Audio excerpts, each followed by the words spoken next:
Desde pequeño los animales han sido uno de mis temas favoritos. Ver la cantidad de criaturas que compiten en un nicho ecológico por sobrevivir y cómo cada una adopta una forma única y adaptaciones increíbles a su medio, me fascinaba y siempre me han llamado más la atención los animales, por así decirlo, raros. Por ejemplo, osos hormigueros, rinocerontes, cocodrilos, el marabú, jabalíes, varanos, tapires. Son generalmente animales que a la gente no le suelen gustar mucho, o si no, pregúntale a tu abuela si le parecen bonitos los cocodrilos, y probablemente te dirá que son muy feos y que son malos por comerse las cebras. Aunque luego su animal favorito sea el tigre y mate 3 veces más animales que el cocodrilo. Aunque de todos estos animales, siempre ha habido uno que ha sido el que más me ha llamado la atención. Los elefantes, sin duda, han sido siempre mis animales favoritos. Tienen una serie de características increíbles que hacen que nunca dejen de volarme la cabeza. Por un lado, son animales extremadamente inteligentes, capaces de utilizar palos y piedras, y son seres muy sentimentales, con círculos sociales muy complejos. Son de los pocos animales que celebran algo parecido a un funeral. Cuando un miembro de su familia muere, pueden quedarse días junto a él, y dándole flores y palos al cadáver como ofrenda. Y también pueden llorar. Otra cosa que me sorprende de los elefantes es su impresionante tamaño y fuerza. Los elefantes son enormes, literalmente son igual de grandes que los terópodos carnívoros más grandes. Además, la fuerza que tienen es absurda. Mirad, el cuerpo humano tiene 600 músculos, todo el cuerpo humano. Pues la trompa del elefante, solo la trompa tiene 40.000 músculos, pudiendo levantar vehículos grandes y tirar árboles. También la resistencia que tienen es increíble. Hay un vídeo en el que se encuentra un elefante que tiene un disparo de un arma de fuego en su cabeza, y la piel extremadamente dura del elefante fue capaz de parar el proyectil y sobrevivir. Pero en este vídeo no voy a hablar solo de elefantes, sino que ahora me voy a centrar a hablar de otras especies llamativas que hay de proboscidios y de elefantidos.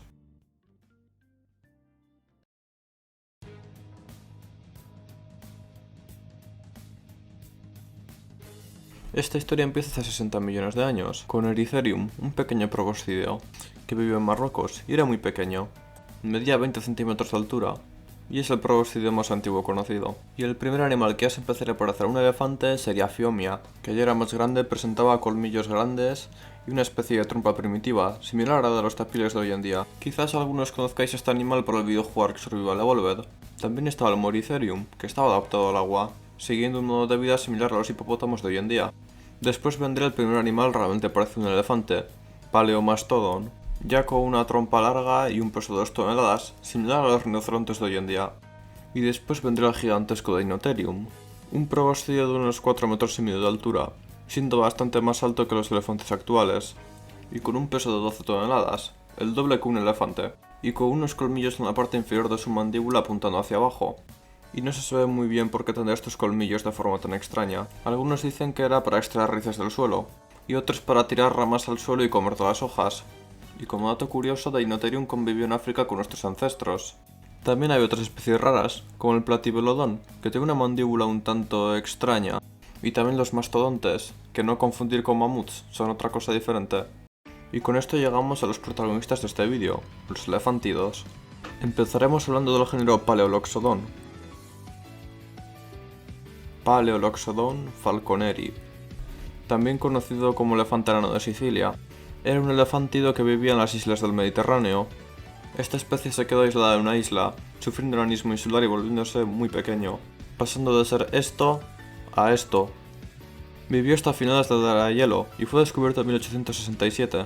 Como dato curioso, se cree que el mito del cíclope se debe a encuentros con cráneos de estos pequeños Paleoloxodon, debido a que este en la frente de su cráneo tenía un agujero por la trompa, y esto hacía que pareciera que tuviera ahí el hueco de un ojo.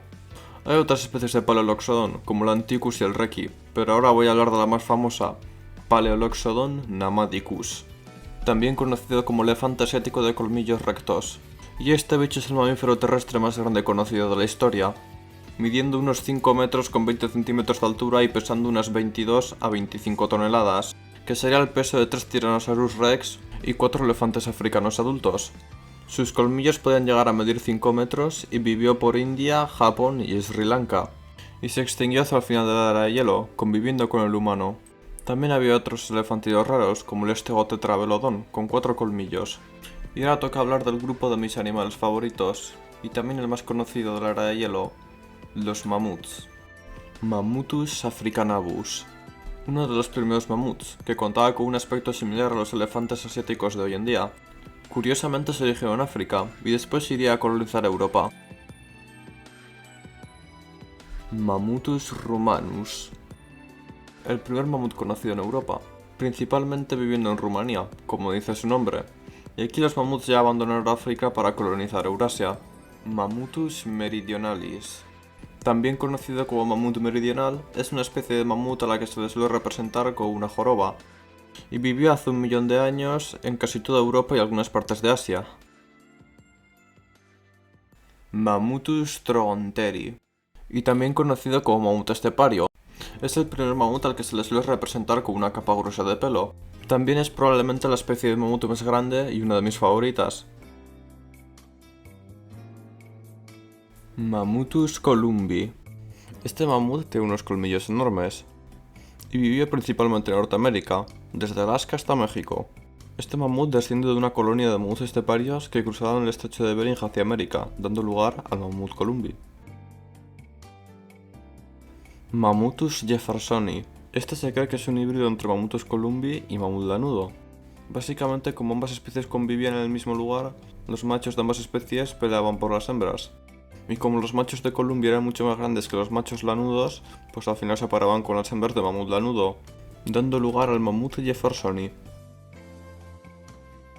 Mammutus exilis. En la costa oeste de Estados Unidos, una población de Mammutus columbi se quedaron aislados en una montaña cuando de repente subió el nivel del mar, haciendo que sufran enanismo insular, dando lugar a esta especie que eran muy chiquitos. Mammutus primigenius, también conocido como mamut lanudo, es la especie más conocida y emblemática del mamut, y también su característica más distintiva es su capa gruesa de pelo, que sin duda era uno de los animales más peludos de su época. Estaba muy bien adaptado a las bajas temperaturas del norte. Su tamaño era parecido al elefante africano actual de sabana, aunque quizás era un poco más pesado. Es la especie de mamut que más convivió con los humanos, y también la mejor conservada, habiendo muchísimos ejemplares congelados en un estado excelente, y era el mamut con más distribución de todos, llegando desde España hasta Estados Unidos.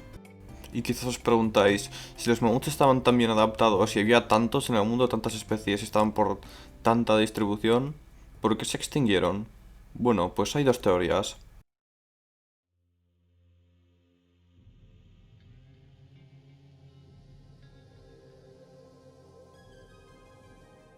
En esta teoría se dice que los humanos cazaron masivamente a los mamuts hasta dejarlos extinguidos.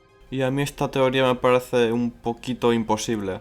Porque, a ver, en esa época los humanos vivían en unas condiciones de mierda, sobreviviendo como podrían, supongo que en grupos de entre 10 y 25 individuos.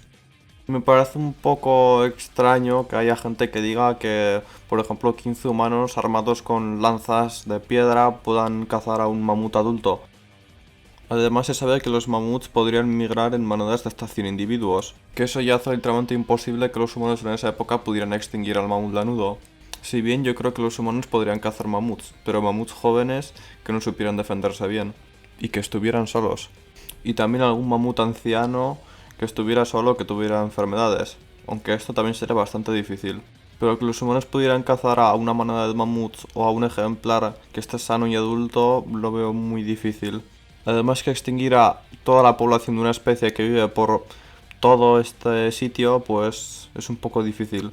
Y si todavía crees que el humano pudo haber extinguido el mamut lanudo, pues craftéate 4 lanzas con las piedras y con los palos que vas por la calle y ve con tu grupo de amigos a intentar cazar un elefante, que probablemente acabes así. Y la otra teoría de su extinción para mí es bastante más probable, que es el cambio climático. Los mamuts estaban muy adaptados al frío, y una repentina bajada de las temperaturas puso fin a la era de hielo, haciendo que la estepa y la tundra donde vivía el mamut se convirtieran en bosques templados mediterráneos o taiga, y durante 5000 años sus números cada vez fueron siendo menores hasta llegar a extinguirse, lo cual también concuerda que en esta época la megafauna europea y americana se extinguió, probablemente por las mismas causas que el mamut. Y de hecho el mamut lanudo fue la especie de mamut que más tiempo sobrevivió, llegando a sobrevivir hasta hace 3900 años, en una isla rusa llamada Wrangel, siendo más o menos cuando se construyeron las pirámides de Egipto o cuando empezó la edad del bronce, aunque estos mamuts eran bastante más pequeños y tenían muchas enfermedades genéticas, probablemente fueran muy pocos, y sus huesos demuestran que tenían muchas enfermedades genéticas debido a tener que pararse entre hermanos, y su genética se hizo mierda. Y como dato curioso, hay una empresa norteamericana que se está enfocando en intentar revivir al mamut lanudo hoy en día. Y pues su objetivo es revivir al mamut lanudo para dejarlo que vague libre por las estepas rusas. Aunque no será un mamut al 100%, será más bien un híbrido entre el mamut y el elefante asiático. Aunque no sé si fiarme mucho de esto porque me acuerdo que hace 3 años decían que iban a sacar a su primer mamut vivo en 2026, después 2027 y ahora dicen que es en 2028, lo están retrasando mucho, pero bueno, a ver al final cuando sacan al primer mamut. Y no os voy a mentir que me encantaría poder ver vivo a mi animal favorito vagando libre por las estepas que antiguamente eran su territorio. Sería todo un sueño para mí poder ir ahí y verlos en persona. Pero bueno, el tiempo dirá. Aunque pienso que igual sería mejor gastar los millones que se están gastando en revivir el mamut en conservar especies actuales que tenemos, pero que si no hacemos nada se van a extinguir. En fin, hasta aquí el vídeo de mi animal favorito, el mamut. Espero que os haya gustado el vídeo y también espero que no vayáis con vuestros amigos a intentar cazar un elefante con palos y piedras. Hasta luego. Por cierto, también hay un vídeo de 1943 en el que graban un mamut vivo. Y yo creo que este vídeo es real porque aparte de que no se ve nada falso, o sea, en esa época no existen los efectos especiales, así que yo creo que este vídeo es real, pero bueno, ahí vosotros opináis de si creéis que este mamut es real o es falso. Uf, por fin he terminado el vídeo. Madre mía, me ha costado 5 minutos hacerlo. Ahora voy a descansar. Oh, mira, un documental de mamuts. Me apetece verlo, seguro que será muy interesante. Qué bien me lo estoy pasando en este documental, estoy aprendiendo muchísimas cosas. Wow, qué bonitos son los Espera, ese mamut de ahí abajo, espera, no puede ser. No, es el mamut del vídeo. Es el mamut de la Segunda Guerra Mundial. No puede ser.